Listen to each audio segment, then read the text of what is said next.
Hello, this is Patrick with New Jersey's Outdoor Adventures YouTube channel. Took a road trip up to New York today to meet up with Julian. Julian has a really cool skoolie conversion that he's going to give us a tour today. Hello, Julian, and welcome to New Jersey Outdoor Adventures. How's it going? My name is Julian. This is my skoolie conversion. It's a 2003 E450 with a 7.3 liter diesel engine. That thing's a beast. It's really nice to have the extra door on the side for, you know, it's kind of like a little sunroom. You know, when you're having your breakfast in the morning, you got both doors open, the back and the side. It's really nice. Yeah, come on in and we'll show you around.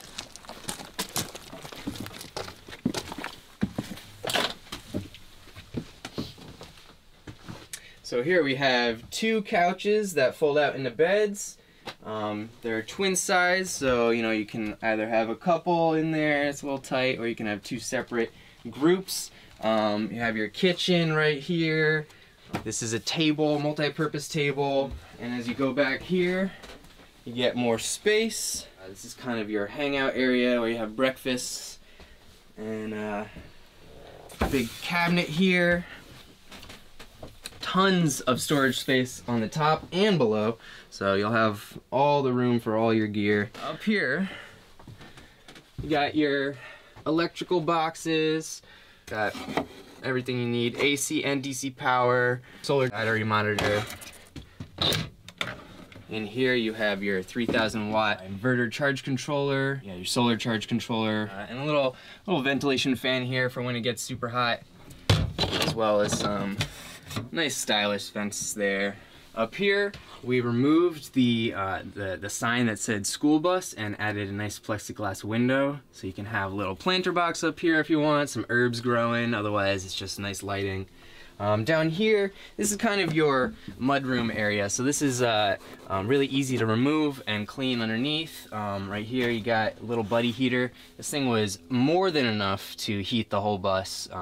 No problem whatsoever in the cold of winter. And then over here you got nice life-proof flooring. This thing is great, you know, it doesn't scratch, doesn't scuff, doesn't absorb water, doesn't warp. Just really good, you know, durable material. This is all original, you know, stock school bus.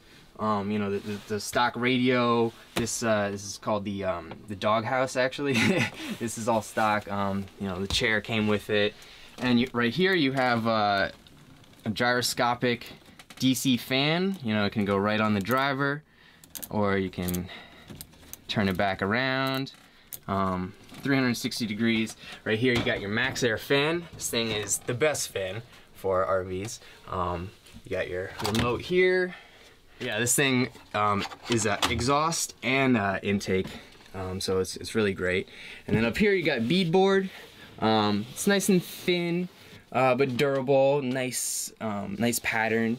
But behind it is really where the work went into this bus. So we actually stripped the entire bus, everything down to the chassis, so we could see all the interior metal and see if there was any rust, any holes, any leaks, anything like that. So we completely ground it down, repainted it, and added our own rigid foam insulation, which was 3/4 inch thick. It's very nicely insulated. Up here you have kitchen cabinets. Got nice little wine rack here. Oh, you have a touch LED strip light right here, dimmable for your nighttime cooking needs. Nice curtains for incognito camping, and a beautiful spacious sink. You know, that's one of the common things that I hear is that RV sinks are just too small. But this was definitely a great thing. You can, you know, store things inside the sink as you're moving for extra storage. And then you got underneath here your SureFlow water pump with the accumulator and the water filter under there. You have a hot and a cold line and a wastewater tank. And over here we have genuine butcher block table that flips up, multi-purpose table, as well as your air conditioner back here which plugs into a outlet, which is right here, hidden for kitchen appliances and the AC. Really sturdy brackets. You won't have any problem with overloading it. Over here you have this nice Camp Chef stove oven, works on propane. You got 2 burners. The oven actually works really nice and runs on 1-pound propane tanks, which can be costly if you buy them, you know, individually. But you can get one of these valves, a really nice valve. You screw it on, and then you screw the other end onto a bigger propane tank, and you can fill these up and save a ton of money. And we also have this nice heat shield so that you can even use the oven function inside and not have to worry about burning down your bus. Under here you have storage space for your flatware, silverware, all sorts of things. And over here you have a nice knife rack. Don't go driving with those knives on. Right here we have the original emergency latch right here, hatch. Nice nice aeration, good sunlight. And over here we have, this is your you know, nighttime charging station. You have you know, DC power, and then you have your AC power right here. Little bookshelf for some light reading. And I'll show you here. So this is a really comfortable couch. You know, this is a memory foam mattress, so it's super squishy, really nice, and it pulls out really simple. It's quite simple. You just pop it up, and that unlocks it, and then you just pull it out, and that's your bed. Once it flattens out a little bit, and then putting it back in is the same. You just grab it from the back. There's a little handle right here, and then slide it in, lift it up, and it locks right in. See, this piece of wood right here slots into the 2 pieces right here, and that's what locks it in place. You have tons of storage space under here, as well as your battery bank right here. We have 4 6-volt golf cart batteries hooked up in series and parallel to give you 12 volts. The 6-volt batteries are the way to go. Much more power and longer life than 12 volts, so definitely recommend those. Moving over here, we have our Winter brand DC powered 12 volt fridge freezer. Pull this out on slides, nice and easy. You got your fridge, freezer, plenty of space for 2 people. Yeah, so it just plugs in right here. You have an eco setting, which really doesn't require much energy at all. You know, you could run this fridge freezer for like a month just on, you know, 1 battery charge, so it doesn't take much.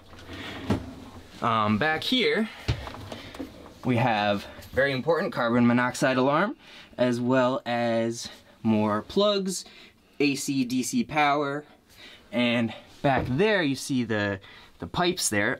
Those I actually roll up when not in use, but if I ever want to do dishes with hot water, I'll just roll them out and hook them up to this water heater right here, which opens up.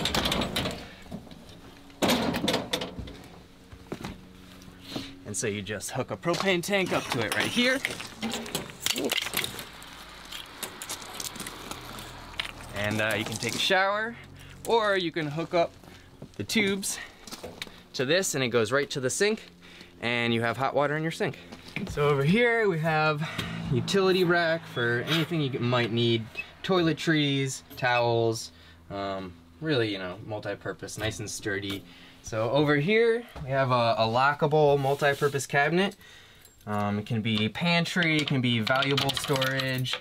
Right now I have it as generator storage. This is a Honda 220i, specifically, you know, this fits specifically that generator, as well as emergency compostable toilet. I didn't really use it that much on the road, just kind of, you know, for emergencies. But it's always nice to have for peace of mind. This is the top, this is the bottom. The bottom seals, it's airtight, so the smell doesn't go anywhere. And super simple. It has a little water reservoir for like a flushing capability, and it works actually pretty nice. Over here, this is my morning coffee location. You know, I got your little coffee table here, little morning guitar, and some extra lighting and air right over here. Up here you have backup cam, very important, as well as another one of these plexi windows that we added. Both beds have this touch reading light right here. Swivel, very nice, as well as the gyroscopic fan. And so on the ceiling you have these touch puck lights here as well. Runs on the DC circuit, as well as the LED strip light that goes all the way along. So this bed, similar to the other one, very easy to pull up.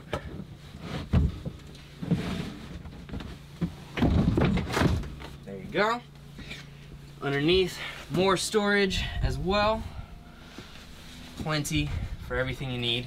Now it's real easy. This just all you have to do is just add this little piece of wood right here, and it keeps your bins in there even when you're driving. No amount of crazy driving will cause these things to pop out. So super simple, nice, easy, open way to do your storage. And then up here you have an entire 14 feet of cabinet space for your clothes, anything you might need. And we use wiggle ply to scribe that back wall, which is you know, a curved surface. So every door has a latch. These are really simple. It's just, you know, a little tab that slides into a groove cut into the cabinet right here. It's super simple. Works great.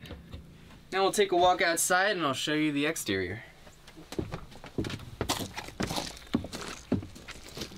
So first I'll show you this latching door we have here. It's quite simple. It's lockable. It's just a piece of metal with these cotter pins as locks. So you just slide it into a groove that's drilled into the hole, and then you have your door with a little handle that you can have right here. Or if you want to lock it from the inside,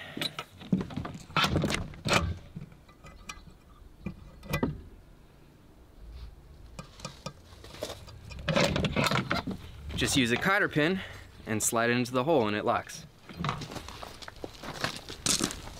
Over here we got the outdoor shower. Just, you know, I recommend hooking it up to a garden hose. It works the best. And just take a nice shower right here.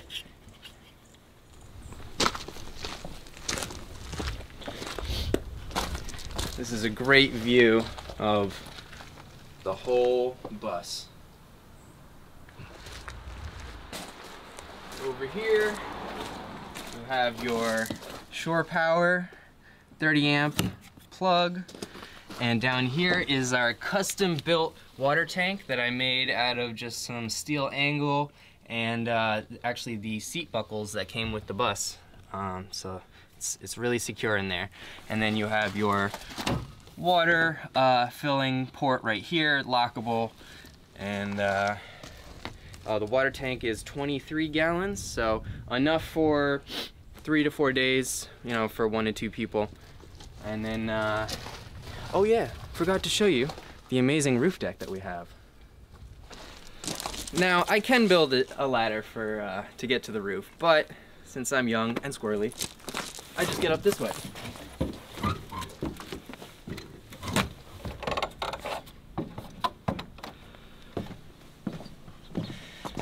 So this is a full 20-foot by 8-foot deck. You have your 4 100-watt solar panels up here. So 400 watts of solar does a great job keeping up with every appliance that you could possibly run in this. So this roof deck is built, this is custom made steel that I designed on AutoCAD actually. It's powder coated steel, really strong, and we bolted it into the side, into the structural ribbing on the interior of the school bus. Another reason why removing the interior of the school bus is a great idea. You can see where the structural beams are and use those to your advantage. So yeah, we have a bunch of these metal beams here. This is pressure treated wood and some carriage bolts. Quite simple. Thank you for taking the time today to give us a tour of your beautiful skoolie conversion. Can you tell us a little bit about the story of how you use this and how you got this? Yeah, sure. So I was in college studying pharmacology and toxicology, and I was in my 4th year when I decided that I didn't want to do that anymore. And I was a little bit lost. So my buddy messaged me one day and said, "Hey, have you seen, the whole van life culture?" And I said, "No, and so he introduced me and said that we should do it. And although I only had, a couple credits left to graduate, I said, you know what, let's do it." And so I dropped out of school and we started working on this bus. It took 2 years from inception to departure. Most of that time was just spent raising money, finding the bus, getting all our appliances purchased beforehand, and then we bought the bus. We looked at a bunch of different transportation companies in New York.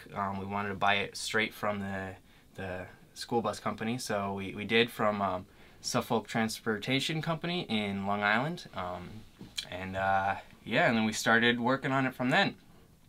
Unfortunately, we had one little engine hiccup before we left that ended up costing us some time and money, and so we were behind schedule, and we ended up having to finish the build in 3 weeks. So it was a bit of a rush, but we finally left, and it was great. Didn't look back. Yeah, so I traveled in this with him for 3.5 months.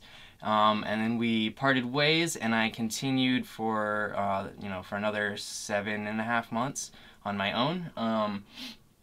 This school bus is definitely built for 2 people, but I was able to handle it, on my own for a long time, and it works great. And so around when COVID started, I came back home and decided to change my plans and come up with the next idea. So so we fixed it up a little bit, gave it a fresh coat of paint, and now we're thinking of selling it and moving on to the next adventure.